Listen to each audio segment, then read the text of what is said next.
Welcome to Gaslit Nation. I am your host, Andrea Chalupa, a journalist and filmmaker, and the writer and producer of the journalistic thriller Mr. Jones, about Stalin's genocide famine in Ukraine, the film the Kremlin doesn't want you to see, so be sure to watch it. Today, we're honored to sit down with a woman on the front lines of peaceful resistance, Jamila Raqib, executive director of the Albert Einstein Institution, trained under the legendary Gene Sharp, the author of the Gaslit Nation Book Club pick earlier this year, From Dictatorship to Democracy, that Gene Sharp. Jamila has spent years empowering people worldwide with the tools to resist oppression without lifting a weapon. Get ready for an eye-opening conversation about power, resistance, and the strategic art of nonviolence. Welcome to Gaslit Nation, Jamila. Thank you so much, Andrea. It's great to be with you. So let's start at the beginning. What first drew you to the work of Gene Sharp and nonviolent resistance? Well, a lot of people are surprised to hear that I didn't really know who Gene Sharp was before I applied for a position to work with him. Actually, I came to this work with a lot of misconceptions. I thought nonviolent resistance was, let's say something that people in privilege suggest for those living under oppression, and that it was really a conversation non-starter for people facing difficult circumstances, that it was a nice idea, but not really workable in a world with real problems. And that's because I was born in Afghanistan. My family fled during the Soviet invasion and occupation of the country. And I was really angry. And I felt that there was a really strong need for people to be able to defend their communities. And I thought just rejecting violence because it was somehow someone decided it was morally wrong was really not very compelling for me. So I heard about this position and applied for it despite my misgivings. And I learned very quickly that everything I knew about, nonviolent action was wrong, that actually you could be tough and be nonviolent, that it meant that you use weapons of a different kind, that it is effective, that it presents a real option for people living under oppression. So that's what it was. It was a real eye-opening moment for me to learn that, there was this powerful tool that was drawn from what people had done for thousands of years. It just wasn't very well known, and that we could actually learn how to do it more effectively and make our struggles more effective. And what was it like working with Gene Sharp? Well, he became my friend and mentor for 15 years, and we had a very close relationship. And I just so privileged to have had that at that time and experience with him and all the learning. We worked very closely. At some points, it was just him and myself in a small office. And it was, as a person, he was extraordinarily generous with his time. He was very kind person, and he believed deeply in human freedom and dedicated his whole life to it. So it was incredibly inspiring. He was already 74 when I started working with him, and I worked with him until he was 90 when he died in 2018. And it was a really interesting decade and a half for nonviolent resistance in the world. You can imagine, starting in 2002, what was happening in the world with the so-called color revolutions and the kind of new awareness about nonviolent means that they could kind of fight these entrenched dictatorships and actually be effective, well, at least in the short term. And then we had the Arab Spring, which brought massive new awareness. And suddenly it seemed like the whole world wanted to know, like, who is this, old scholar living in this, in this house in the suburb of Boston, that is like somehow playing a role in providing the kind of intellectual underpinnings of revolutions around the world. So we got to witness all of that together. It was fantastic, and it remains so. That's incredible. So the Albert Einstein Institution, which Gene Sharp founded and that you currently run, promotes strategic nonviolent action. What does that strategy look like in practice? Yeah, that's a good question. I think when Gene Sharp founded the organization initially, he recognized that here was a field of study and practice that wasn't very well known, there was this remarkable history. He'd been looking at it and studying it since the 1950s. And then in 1983, when the organization was founded, originally it was, before that, it was a kind of research institution at Harvard.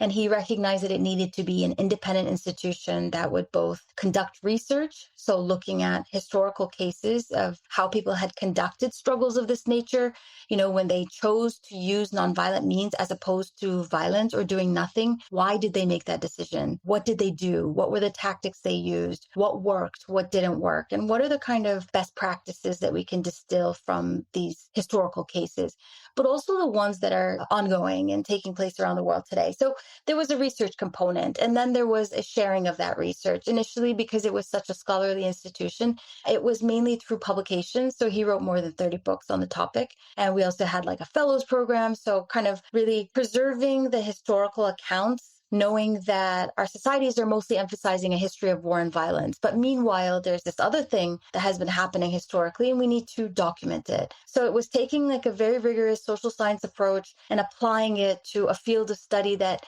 it wasn't very rigorous, right? It was like Gandhi was successful because of his spiritual practices, and that people do this because they believe the same thing. There was a lot of sort of misconceptions, which honestly exist today too. And he was like, well, let's really study this in the way that military means have been studied and developed. So he used that as a kind of maybe a broader framework of, well, military means have been developed over thousands of years. And we've invested so much people power and resources to understanding how that type of conflict works. We need to do the same for nonviolent resistance because it is as sophisticated as war and violence, if not more. And we can't expect to use it effectively without this knowledge. So that's a very long answer for why the research piece is so important. And then figuring out how can this research reach the people who need it when they need it so they're not having to reinvent the wheel. And so what are some real world examples of nonviolence, especially recently, being successful in making a meaningful difference in people's lives who are most impacted? Well, we have a couple of very recent examples just from the last couple of years and also, or let's say 1 year even, and an ongoing struggle in, for example, Serbia. Serbia had a very important case of nonviolent resistance against Milosevic that was a completely nonviolent people power movement that was successful where military means failed to get rid of Milosevic. And that's the Otpor movement of, which culminated in the removal of Milosevic in October of 2000. But that knowledge and that history is now, in some ways, has existed in society. They have an important example that they've given their own country and the world. And now you're seeing a very, very interesting and powerful display of people power that's reemerged over the past maybe 8 months. And it's a completely student movement. It emerged as a response to an accident which killed 16 people at a railway station. And people rightly understood that this accident was really a result of corruption, of negligence of the government. And they said basically, we always knew that corruption kills, but this time we saw it in this really clear way. So there's massive protests throughout the country. They've spread to something like 400 cities and towns in Serbia.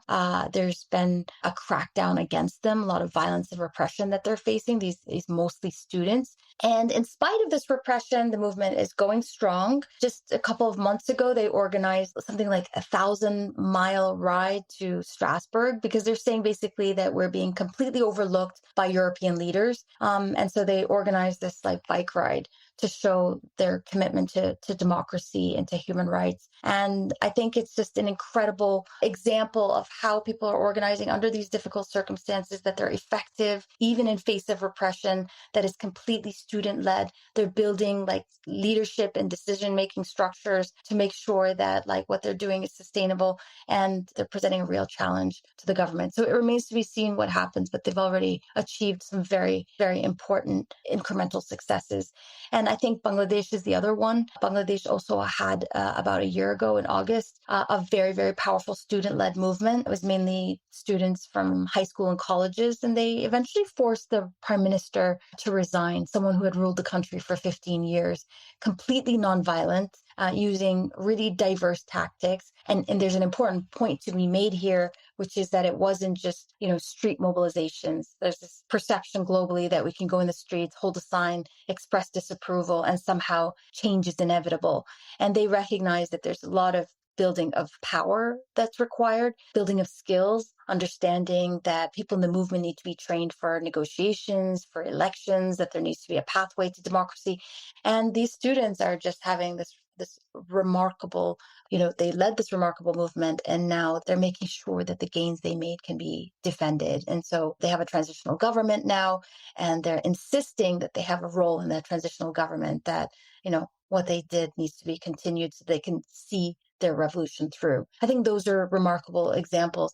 And honestly, I don't hear much about them. And I think that's really dangerous because it sends us the message that the way you do change is through violence, or that you just trust in a system that's failing us. And those are not workable options for us anymore.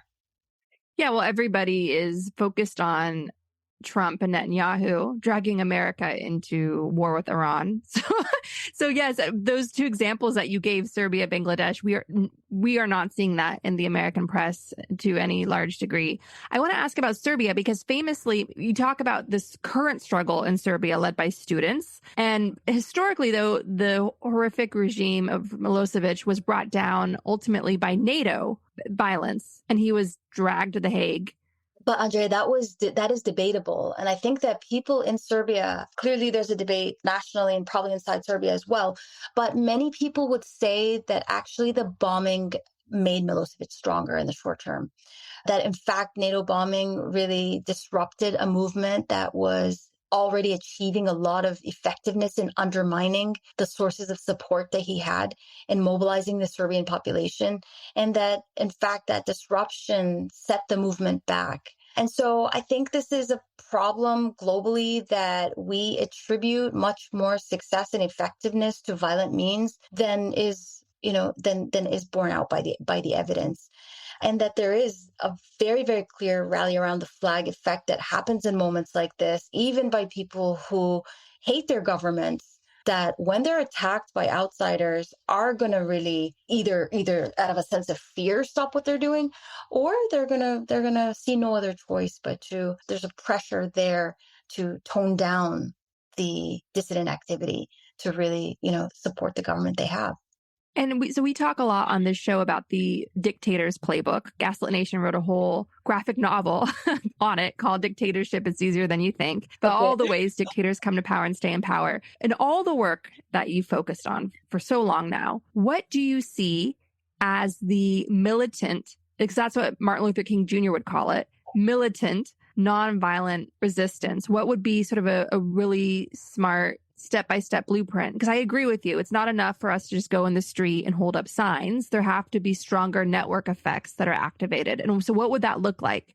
I mean, you're asking a really broad question, right? Let's do it. But I think this is the show.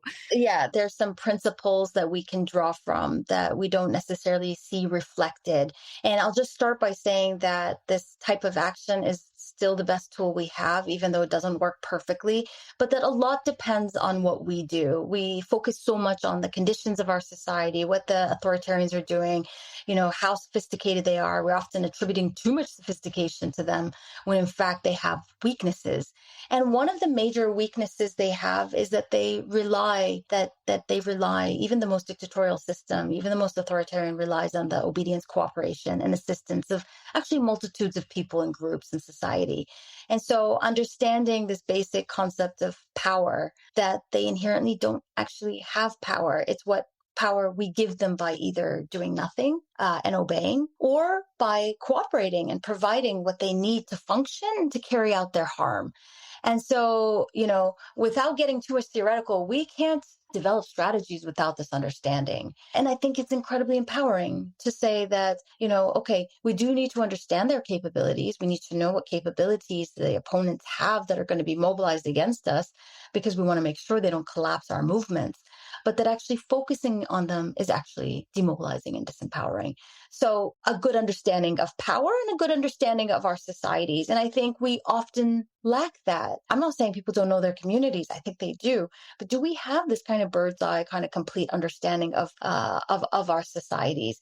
And the weakness being that there is this reliance, this vulnerability that authoritarians have, that they depend on people, institutions to do nothing, to obey. We call these pillars of support. These are institutions in society in groups like the police and military, like judges and prosecutors, like media, like religious institutions, like artists, like legislators. And essentially, it's everyone in society who has legitimacy, whose cooperation matters, right? And understanding who these are is an important first step. So authoritarians can be undermined by undermining the supply of this power. So identifying these groups and then figuring out how can they be persuaded and pressured, right, to stop obeying a regime's orders. So we're not talking here about appealing to people's morality, to the groups that are harming us. And that's part of it. But it's really to figure out how can nonviolent action by these groups be done so that it imposes, financial, reputational costs for authoritarians, including economic ones like non-cooperation and boycotts. So I think that's a piece of it. This understanding of the landscape and figuring out what enables the harm and punishing and trying to persuade and punish depending on why they're obeying, the people who are cooperating. And then I think in terms of the, democracy defense playbook, this idea that we can be spontaneous, that we can act in improvised ways and still be effective collectively, that's dangerous, because I think even though tactically we can be effective, right? A small group could plan a particular mobilization and be effective in the short term and at a very limited community level. But if it's not connected with a kind of broader strategy, that's not going to work, especially against really powerful and well-organized opponents. I think we also need to have clear objectives. I think our objective, maybe there's some consensus on what that objective is, but maybe there isn't. And actually, we often think at a very high level, like this regime needs to be stopped or we need to replace it with a democratic system. But often for people who feel weak, that's asking a lot. You also need to develop these kind of component campaigns. And this is what we mean by strategic planning. So, King, you quoted him. He also said that doing a movement is not like pressing a neat row of buttons, and then getting the outcome that we want. It actually does take a lot of work. And I think developing these component campaigns is a major piece of that, and disseminating that information broadly enough so that people understand that when you design action at a local level, how does it fit into something broader? I think those would be broadly the pieces of it. Clearly, violence is a very important piece of this. How do you resist being provoked into it? And then how do you withstand repression? So we think about violence very kind of broadly and in a bit of a fuzzy way.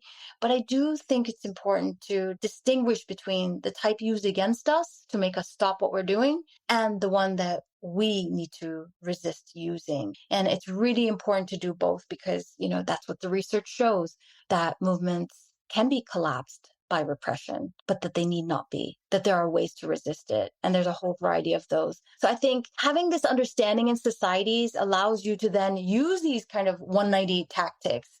So maybe your listeners know about this. This is a list of 198 methods of nonviolent action. It goes back to 1973. So it's kind of old now. But it still gets people very excited that there are these individual things that you can do, and they're categorized based on how they work. What are they meant to do? But you can't really act strategically with just this list of methods. You have to actually understand these broader strategic concepts. And I'm not saying everyone in society needs to understand this fully, right? But people designing action on behalf of multitudes of people do need to have this understanding, both at the tactical and strategic level. And I think only then can planning and action be effective. And what are some real world examples of movements withstanding repressive violence? Because all it takes is shooting at a couple of protesters to send a message to everyone that you need to stay home and you need to stop speaking out. And as soon as you become silent, you imprison yourself, you sentence yourself to a prison. So what have you seen in real world examples, movements withstand oppressive violence? And what sort of strategies do those individuals and those movements inhabit in order to keep going? It's such a great question, because I think there's a myth that if you're facing like an opponent that has the capacity and willingness to use violence against a nonviolent movement, then really what's the point, right? I mean, that it doesn't work, that it only works against somehow kind and gentle opponents, that it couldn't have worked against the Nazis, and that it like worked against the British, or in the US because we face somehow a kind and gentle opponent. And I think that's really what it is, a myth. Because actually it ignores that these movements that were successful historically and around the world today, they've been met with the maximum level of violence and repression that their opponent can get away with. And I think this is the key, that repression has costs to it. And we need to understand these costs, that the very thing that makes authoritarians powerful, so we think, is their capacity to punish you, to strip you of rights, to put you in jail, to use different kinds of smart repression, legislative, legal measures, to impose a cost to make you abandon what you're doing, to stop resisting, to instill fear in society so that people are deterred from acting. And so that's the purpose of repression. Let's understand it. Let's also understand that this is to be expected. Let's normalize it. You can't expect to face a powerful opponent and not have them react, right? Using whatever means they can get away with. But then the question is, how do we withstand it and how do we make it backfire? And there's lots and lots of examples of that sort of thing. I said that it instills fear. So also normalizing fear, understanding that it's literally a biological response to perceived danger, right? It's not a sign of cowardice or a lack of commitment to the struggle. So I think normalizing that and understanding that, I think, prepares people in a different way than saying that we're nonviolent, we're going to have a nonviolent response, and that, somehow it's going to just be easy. So first, it's not easy. And I think, we all get that. But movements have succeeded against even the most violent opponents. So understanding the types of repression is important. And then picking actions based on the level of risk people are willing to take and the capacity they have to withstand that repression. Obviously, asking people to face tanks. Okay, so we saw this in Syria, right? You had an incredibly powerful nonviolent movement during the Arab Spring that then went out in the streets and had massive casualties day after day after day. And after a month, it's very, very difficult to sustain that. So picking actions that are not what we call tactics of concentration versus tactics of dispersal, right? You have a whole repertoire of actions available to you. Maybe if the risk of repression and violence is extremely high, whether it's because you as a movement don't have the training to, withstand repression without being provoked to violence, or because a lot of violence is going to be used against you, then methods of concentrating large groups of people that are very vulnerable to repression, maybe tactically and strategically is not wise, right? So then picking methods becomes important. I think training is extremely important. You saw like in the umbrella movement in Hong Kong, which was incredibly nonviolent and very disciplined. You had training going up months and months and months and maybe years before the mobilizations that we saw. And you had things like, for example, they knew water cannons would be used against them. So they brought in a water cannon to test it out with people who were going to be in the streets so that the panic and fear that could cause a collapse doesn't happen. We saw role-playing training in the civil rights movement. We've seen it in movements around the world that are developing increasingly sophisticated kind of scenarios to say repression is to be expected. We don't want panic. We don't want us to be provoked into violence. We want to make sure these things don't spread because they're going to create a failure in our mission. And so this type of training and role-playing becomes incredibly important. And then if you get like super theoretical about it, Jane talks about, the so-called acts of commission and the acts of omission. So doing something that is forbidden or not expected, or not doing something that is expected or required, right? These are the ways in which we can disobey. So clearly doing something forbidden is very different in terms of the risk you face, because disobedience is very difficult to repress in a way, because how can they prove that you're like withdrawing your cooperation, that you're non-cooperating? How can they prove that you're boycotting if you don't want to announce that, right? So these kinds of acts of non-cooperation are actually more powerful, yet they're actually less risky in terms of repression. So I'm making this a kind of broad strategic response, but you've seen this in many, many, many different movements around the world. You're seeing it in Serbia today. We saw it in Bangladesh as well. The way in which developing capacity to withstand repression makes it more likely that repression is not going to work. I recently interviewed a 90-something-year-old revolutionary from the 1956 Hungarian uprising, and he was describing how the Hungarian uprising, one of the greatest challenges to the Soviet Empire, began with a poetry reading in Budapest. And you saw that with Euromaidan. There were poetry readings. There were free open libraries on the square. There were beautiful murals going up to Ukraine's great artists like Taras Shevchenko and Lesya Ukrainka, and music going nonstop. I know a family, the mom and dad met as musicians on Euromaidan and now have a big, beautiful family and of musicians. They travel the world performing their music. And that's Lemon Bucket Orchestra, for those who know, you know. So it's an extraordinary story you see again and again, like Pussy Riot in Russia, for instance, a girl punk rock band. Could you talk about how art plays such an important role in resistance? Because I truly believe it does. I mean, it's art, making art, consuming art, it sustains me. And this show would not exist without art. So could you speak about art as a powerful weapon of resistance? I think you mentioned so many of the great examples. And actually, I just heard that in the No Kings protest, that in the Atlanta demonstration, that you had this really tricky moment in which the Proud Boys were there to do this counter protest. And it created this really volatile situation, which nobody wants. Because it means that either, again, there's going to be some violent outbreak that is going to delegitimize the protest that was so largely disciplined and nonviolent, and that it's going to scare people away the next time. And for a number of reasons, obviously, violence is very counterproductive, no matter who uses it in that context. Okay, so Proud Boys showed up. They were very loud and aggressive, and there started to be this kind of discussion, kind of shouting back and forth. And then suddenly you had this band show up of like tuba band that started to play music. And suddenly you had this incredibly like festival-like atmosphere that completely diffused the situation and created a kind of joyful thing of like, well, they're here doing their thing, but here we are affirming beauty and art and music. And this is what we're fighting for.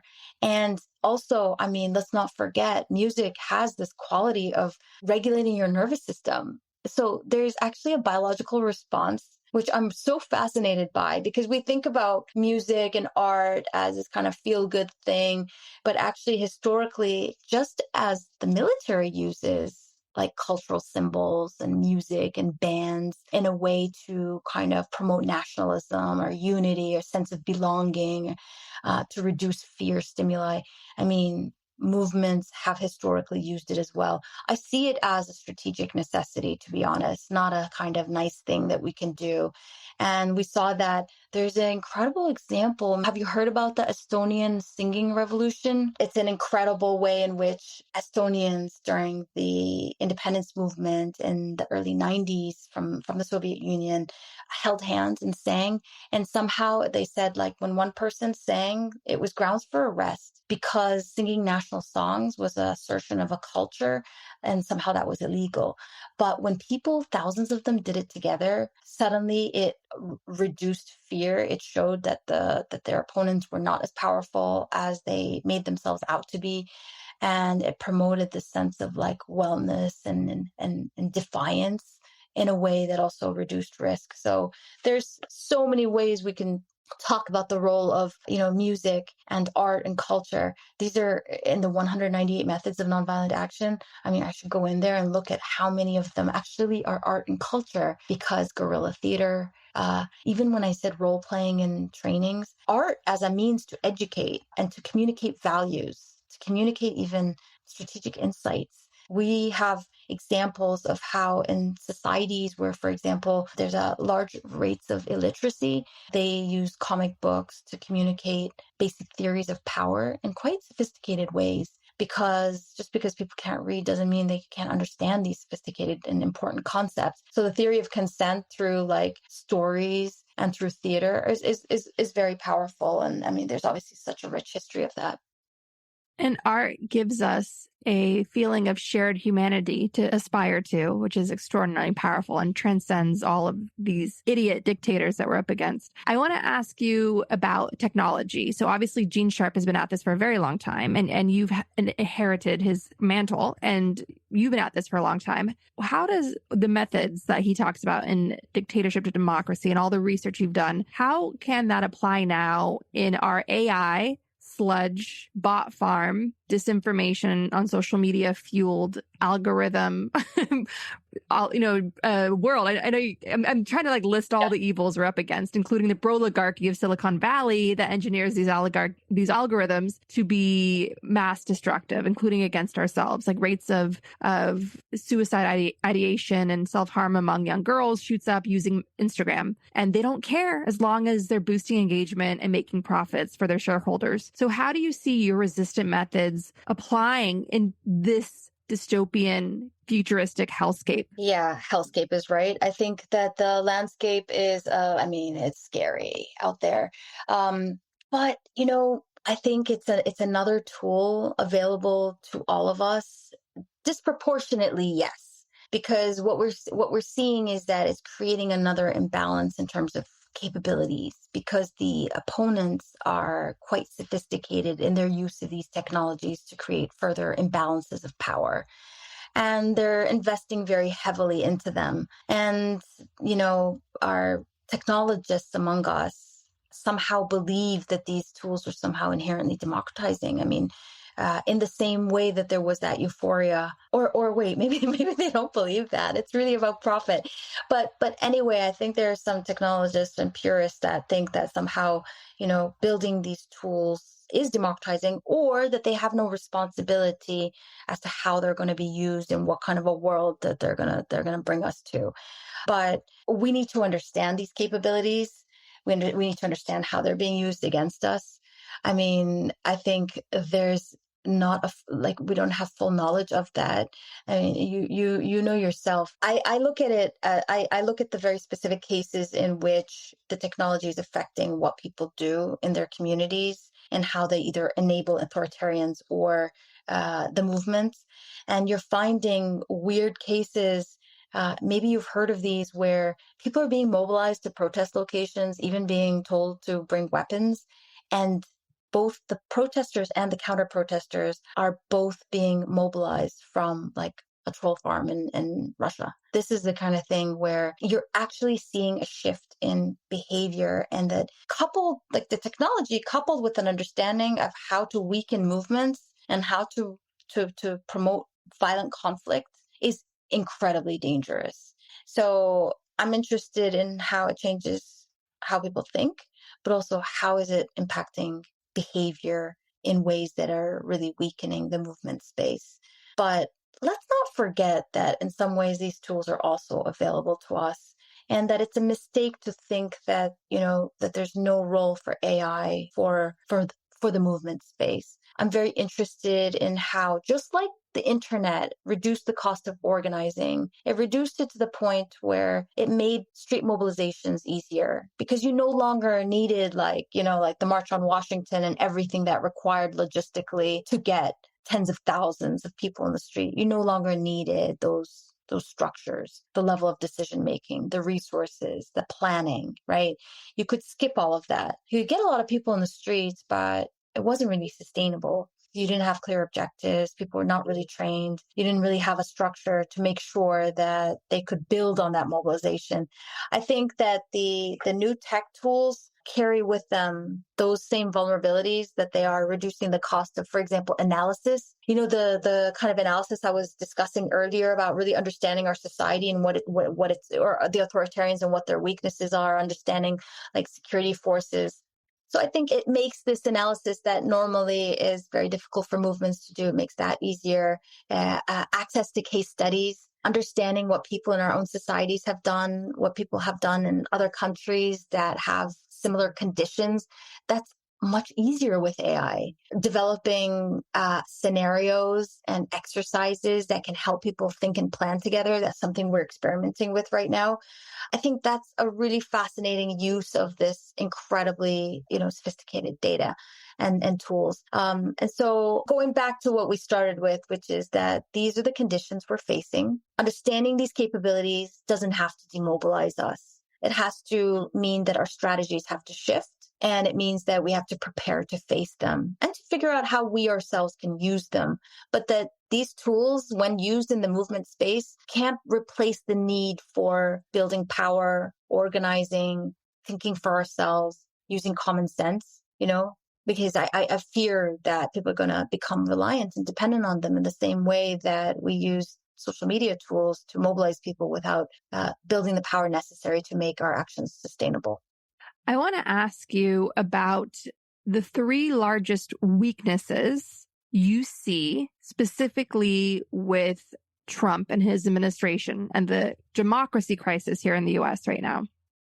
Very good question. I think that these types of executive usurpations or power grabs, they depend on communicating that there's a sense of legitimacy. They depend on making clear that what's being done, that the entity has the right to do it and that it's for the greater good. And I think we're increasingly seeing that this is really about self-enrichment and corruption, and that actually they're operating as other authoritarian-minded groups have done historically and are doing around the world today. It's really quite as simple as that. The ideology might have some role to play, but to a large degree, it's about personal benefits that people can gain. So I think when these power grabs are successful, it's not because people support them. It's because people don't act in time. That's clear from the literature and from the historical cases. And so there's often a strategy by the authoritarians and by the corrupt government officials to throw people off balance, to create a sort of passivity. You've referred to this so much in your show and even in our conversation today, and to instill fear. And I don't necessarily see that fear and that passivity. I think that we're seeing, we saw early a bit of a chilling effect on civil society, but I think people are motivated. Then the question is, so they're acting, right? And they're acting in all the ways that we're seeing. But then the question is, people recognize people are getting activated. I see that as a weakness, right? People are getting activated, and there's a real opportunity there for them to be strategic and to think about how their action can actually, disrupt or block this power grab. So this idea that, Andrea, you asked me for 3 things. I'm giving you a long, drawn-out answer. I love it. But I have to say that I think we need to really focus on, going back to how do these power grabs, how are they successful? And they're successful because people don't act in time. And that, the anti-authoritarian playbook, our playbook, is to deny legitimacy and to deny cooperation. I see both of these things happening, both a weakening of legitimacy that is coming about both in the way in which the movement space, let's say, is framing what's happening, is translating what's happening for the general public, what is a pretty confusing situation at times, that is undermining the legitimacy of what's happening and of the people doing it. And I think in terms of non-cooperation, which I would say is the second kind of pillar of this, anti-authoritarian playbook, I think I see that happening too, a great deal of defiance and non-cooperation, and people saying that they are, they don't agree. I think that the scale that is happening, let's say, needs to be broadened. And I think the strategy of it needs to be a little bit better thought through. Yeah, waiting for the midterms is not a strategy. Well, I think it once again, and I don't blame people for thinking that, but that is only one part of our strategy. Just like the media strategy is one part of it.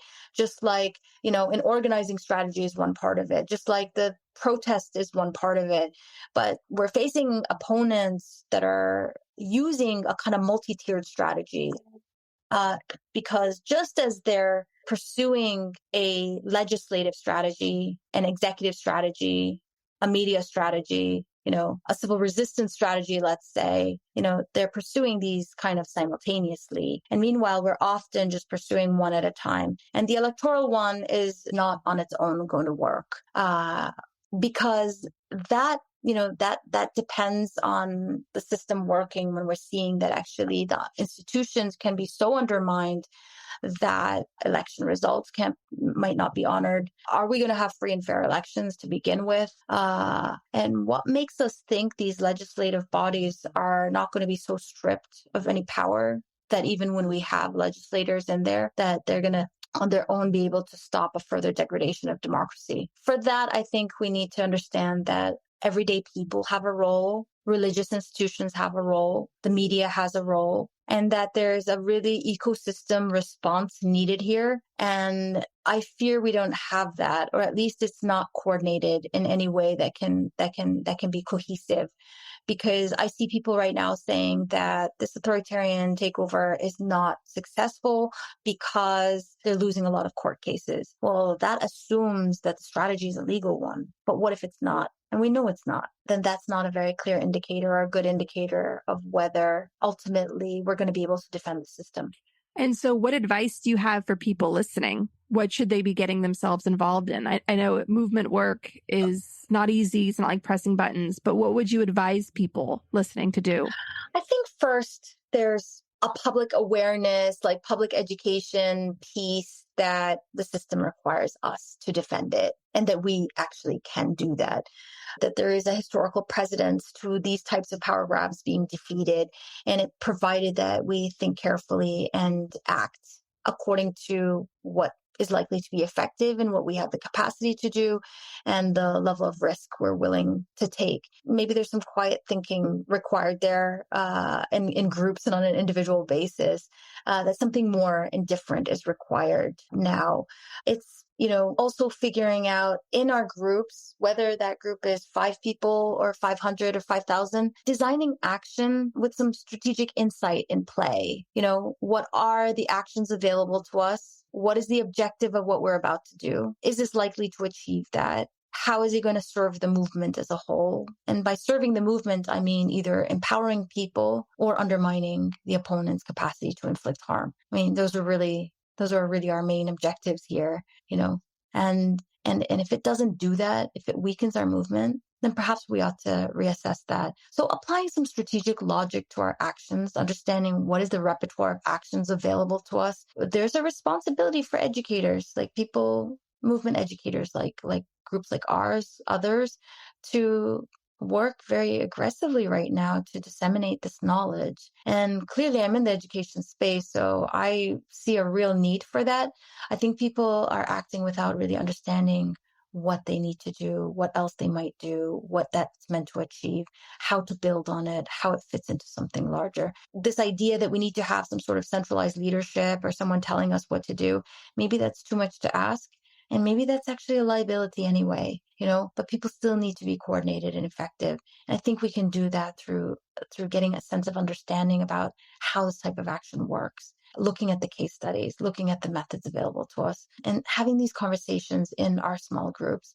I mean, I love the fact that you suggested From Dictatorship to Democracy by Gene Sharp on your reading list. And there's lots of other resources. And we need to, ideally this would have been done before, because you're having people read a book that's now 30 years old. And I'm not saying there's not new stuff, but we do need to find new ways for people to access the knowledge that can help them to design action more effectively. I guess I read a blog post where maybe you could help me, but somebody was arrested at one of the town halls, a woman who was like a grandmother, and she went there. She was, probably this has happened more than once, but the one that I was reading, she basically said that she was inspired to do like the civil disobedience, refused to leave. So she was dragged out. And this really brought a lot of attention to kind of, it brought attention, let's say. It was extremely important in undermining whoever authorized that and really building recruitment for, the groups operating there. And she said, I did it spontaneously. Imagine what I could have done if me and people like me understood what is civil disobedience. What is the framework? How is it used? How has it worked in the past? What does it even mean? And we're often recommending tactics in action like boycotts, for example, or we're call for strikes or general strike without really understanding what's needed. What are these tactics? How have they historically been used? Like, can we even define them? And then what's required to do them effectively? What do we need in terms of training? What do we need in terms of numbers? What do we need like what level of risk might we face? Do we have the capacity to withstand that? And not taking action before we answer those questions. And I just think back to that grandmother who did that and the fact that she operated based on this level of defiance and yes, courage. But how much more effective could we be if people had those conversations in advance and if we had access to knowledge that could help us think and plan together? We have to continue this extremely important conversation because there's so much more to talk about. Yeah, I would love to. Our discussion continues, and you can get access to that by signing up at the Truth Teller level or higher on Patreon. Discounted annual memberships are available, and you can also give the gift of membership. All summer long, Gaslit Nation, created with love and anger, has been presenting a special series featuring leading experts on how to smash the patriarchy and the oligarchy to make the world safer for everyone. Trump didn't happen overnight. Let's plant seeds of hope together. For the hottest of hot takes, join the conversation at the Gaslit Nation salons every Monday at 4 p.m. Eastern. I'll be there with our global community of listeners. Come for deep dives into the news, learn from fellow listeners, and share what's happening in your corner of the world. Can't make it live? Recordings of our Monday salons are available on Patreon, along with our monthly Gaslit Nation Book Club. Access the salons, bonus shows, ad-free episodes, and more at patreon.com/gaslit. That's patreon.com/gaslit. Thank you to everyone who supports the show. To help Ukraine with urgently needed humanitarian aid, join me in donating to Razom for Ukraine at razomforukraine.org. To support refugees in conflict zones, donate to Doctors Without Borders at doctorswithoutborders.org. And to protect critically endangered orangutans already under pressure from the palm oil industry, donate to the Orangutan Project at theorangutanproject.org. Gaslit Nation is produced by Andrea Chalupa. Our editing wizard is Nicholas Torres. And our associate producer is Carlin Daigle. If you like what we do, leave us a review on iTunes. It helps us reach more listeners. And don't forget to check out our Patreon. It keeps us going. Original music in Gaslit Nation is composed by David Whitehead, Martin Vissenberg, Nick Farr, Damian Arriaga, and Carlin Daigle. Our logo design was generously donated to us by Hamish Smythe of the New York-based firm Order. Thank you so much, Hamish. Gaslit Nation would like to thank our supporters at the producer level on Patreon and higher. Todd, Dan, Milo, and Cubby. Ruth Ann Harnish. Abby Zavos. Lily Wachowski. Ice Bear is Defiant. Sherry Escobar. Sydney Davies. Work for Better. Prep for Trouble. That's right.